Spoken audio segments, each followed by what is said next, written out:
السلام علیکم ورحمۃ اللہ وبرکاتہ نحمدہ ونصلی علی رسولہ الکریم اما بعد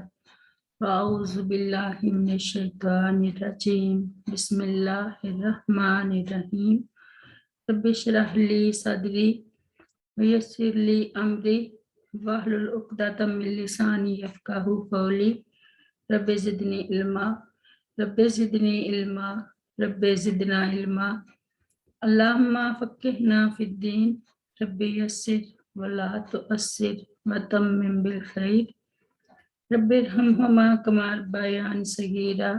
رب ارحمہما کما ربیانی صغیرا رب ارحمہما کما ربیانی صغیرا۔ آج ہم سورۃ المائدہ کی آیت نمبر 86 سے پڑھیں گے انشاءاللہ۔ بسم اللہ الرحمن الرحیم۔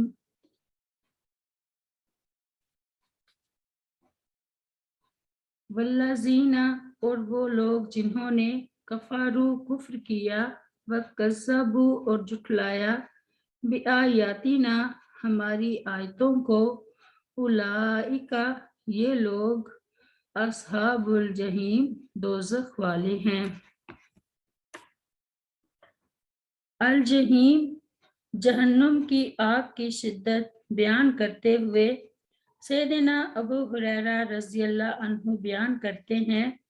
کہ رسول کریم صلی اللہ علیہ وسلم نے فرمایا،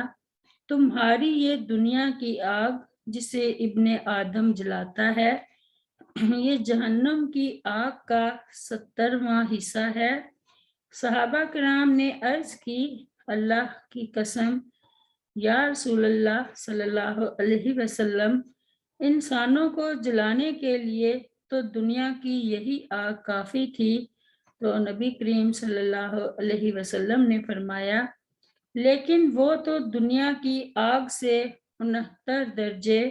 یعنی 69 درجے زیادہ گرم ہے، اور اس کا ہر حصہ اس دنیا کی آگ کے برابر گرم ہے۔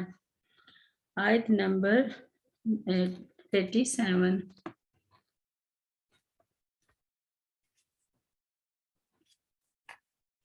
یا ایھا الذین، اے وہ لوگو جو آمنو ایمان لائے ہو، لا تحرموا مت تم حرام ٹھہراؤ، تو یہ بات ہی ان پاکیزہ چیزوں کو، ما جن کو احل اللہ حلال کیا اللہ تعالیٰ نے، لکم تمہارے لیے، ولا تعتدوا اور نہ تم حد سے گزرو، ان اللہ یقیناً اللہ تعالیٰ لا یحب نہیں پسند کرتا، المعتدین لا یحب المعتدین حد سے گزرنے والوں کو۔ آیت نمبر 88۔ وَقُلُوا اور تم کھاؤ، مما اس میں سے جو رزقکم اللہ رزق دیا تمہیں اللہ تعالیٰ نے، حلالً حلال، طیبہ پاکیزہ، واتقوا اللہ اور تم ڈرو اللہ تعالیٰ سے، الذی وہ ذات کے، انتم تم بھی اس پر، مؤمنون ایمان رکھتے ہو۔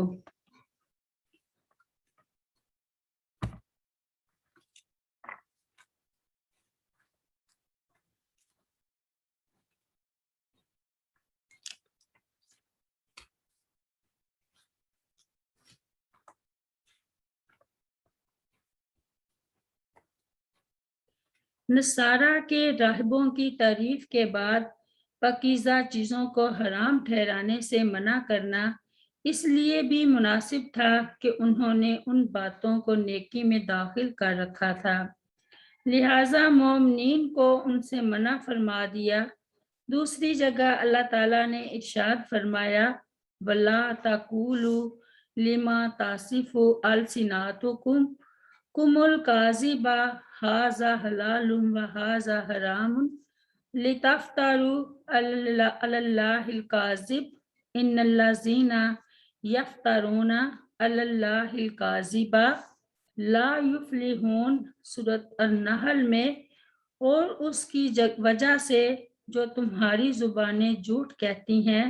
مت کہو کہ یہ حلال ہے اور یہ حرام ہے، تاکہ اللہ تعالیٰ پر جھوٹ باندھو۔ بے شک جو لوگ اللہ تعالیٰ پر جھوٹ باندھتے ہیں وہ فلاح نہیں پاتے۔ سیدنا جابر بن عبداللہ رضی اللہ عنہ بیان کرتے ہیں کہ نعمان بن کوتل رضی اللہ عنہ نبی کریم صلی اللہ علیہ وسلم کے پاس آئے اور کہا، اے اللہ کے رسول صلی اللہ علیہ وسلم، آپ کا کیا خیال ہے اگر میں فرض نمازیں پڑھوں، حرام چیزوں کو حرام جانوں اور حلال چیزوں کو حلال جانوں تو کیا میں جنت میں داخل ہو جاؤں گا؟ تو نبی کریم صلی اللہ علیہ وسلم نے فرمایا، ہاں۔ مسلم کی روایت ہے۔ سیدنا عبداللہ بن مسعود رضی اللہ عنہ بیان کرتے ہیں کہ ہم رسول کریم صلی اللہ علیہ وسلم کے ساتھ جہاد کے لیے جایا کرتے تھے اور ہمارے ساتھ ہماری بیویاں نہیں ہوتی تھیں، چنانچہ ہم نے نبی مکرم صلی اللہ علیہ وسلم سے عرض کی کہ ہم خسی نہ ہو جائیں۔ رسول کریم صلی اللہ علیہ وسلم نے ہمیں اس سے منع فرما دیا، تاہم بعد میں ہمیں اس بات کی اجازت دے دی گئی کہ محض کپڑا وغیرہ مہر میں دے کر کسی عورت سے نکاح کر لیں۔ پھر آپ صلی اللہ علیہ وسلم نے یہ آیت مبارکہ تلاوت فرمائی، یا ایھا الذین آمنوا لا تحرموا طیبات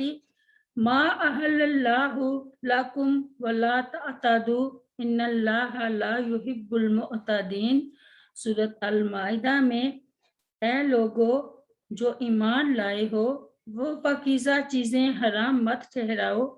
جو اللہ تعالیٰ نے تمہارے لیے حلال کی ہیں، اور حد سے نہ بڑھو، بے شک اللہ تعالیٰ حد سے بڑھنے والوں سے محبت نہیں کرتا۔ سیدنا ایاز بن حمار رضی اللہ عنہ بیان کرتے ہیں کہ نبی کریم صلی اللہ علیہ وسلم نے ایک دن خطبہ میں فرمایا،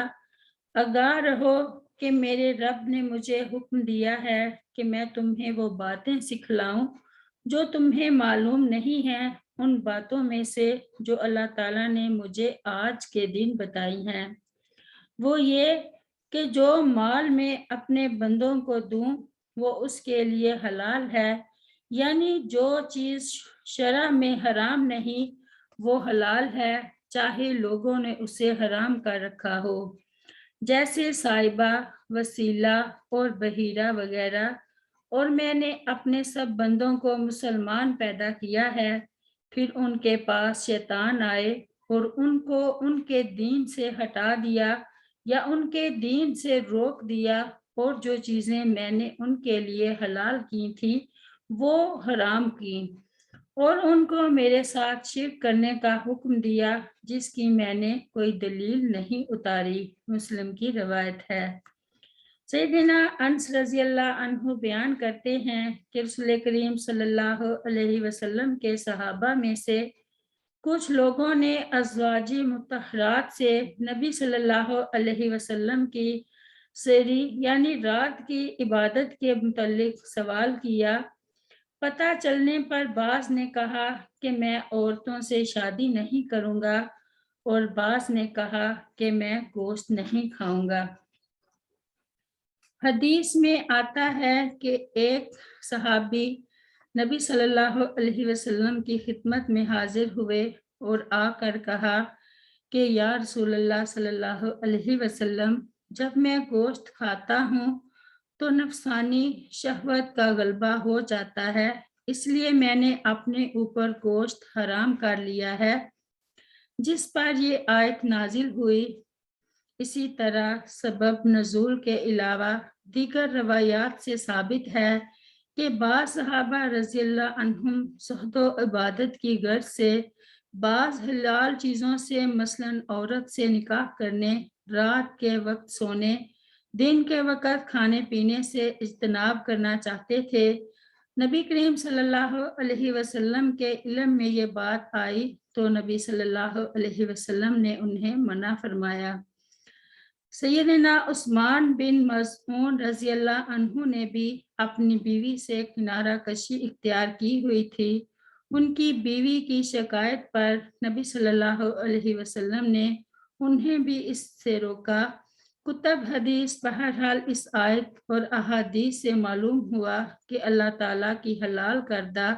کسی بھی چیز کو حرام کر لینا یا اس سے ویسے ہی پرہیز کرنا جائز نہیں ہے، چاہے اس کا تعلق ماکولات مشروبات سے ہو یا لباس سے ہو یا مرغوبات و جائز خواہشات سے ہو۔ مسئلہ اس طرح اگر کوئی شخص کسی چیز کو اپنے اوپر حرام کر لے گا تو وہ حرام نہیں ہوگی سوائے عورت کے۔ البتہ اس صورت میں بعض علماء یہ کہتے ہیں کہ اسے کفارہ قسم ادا کرنا ہوگا اور بعض کے نزدیک کفارہ ضروری نہیں ہے۔ امام شوکافی رحمہ اللہ کہتے ہیں کہ احادیث صحیحہ سے اسی بات کی تائید ہوتی ہے کیونکہ نبی صلی اللہ علیہ وسلم نے کسی کو بھی کفارہ یمین ادا کرنے کا حکم نہیں دیا۔ امام ابن کثیر رحمہ اللہ فرماتے ہیں کہ اس آیت کے بعد اللہ تعالیٰ نے قسم کا کفارہ بیان فرمایا ہے، جس سے معلوم ہوتا ہے کہ کسی حلال چیز کو حرام کر لینا یہ قسم کھانے کے مرتبے میں ہے، جو تکفیر یعنی کفارہ ادا کرنے کا متقاضی ہے، لیکن استدلال احادیث صحیحہ کی موجودگی میں محل نظر ہے۔ فصحیح ما قالہ الشوکافی رحمہ اللہ۔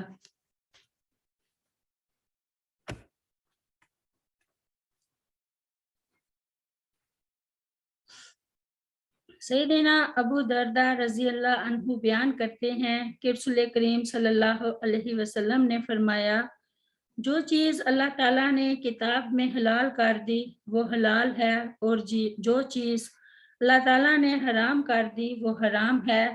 اور جس چیز سے اللہ تعالیٰ نے خاموشی اختیار کی وہ عافیت ہے۔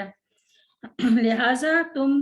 اللہ تعالیٰ کی دی ہوئی عافیت قبول کر لو کیونکہ اللہ تعالیٰ بھولتا نہیں۔ پھر آپ صلی اللہ علیہ وسلم نے یہ آیت مبارکہ تلاوت فرمائی،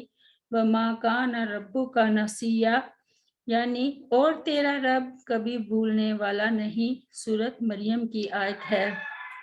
سیدنا سعد بن ابی وقاص رضی اللہ عنہ بیان کرتے ہیں کہ رسول کریم صلی اللہ علیہ وسلم نے فرمایا، مسلمانوں میں جرم کے لحاظ سے سب سے بڑا مجرم وہ ہے جو کسی ایسی چیز کے متعلق سوال کرے جو حرام نہیں کی گئی تھی لیکن اس کے سوال کرنے کے باعث حرام کر دی گئی۔ بخاری شریف کی روایت ہے۔ جب نبی کریم صلی اللہ علیہ وسلم کو ان صحابہ کرام رضوان اللہ علیہم اجمعین کی ان احوال یا ان باتوں کا پتہ لگا تو نبی کریم صلی اللہ علیہ وسلم ناراض ہوئے اور فرمایا، اللہ تعالیٰ کی حمد و ثنا کے بعد فرمایا،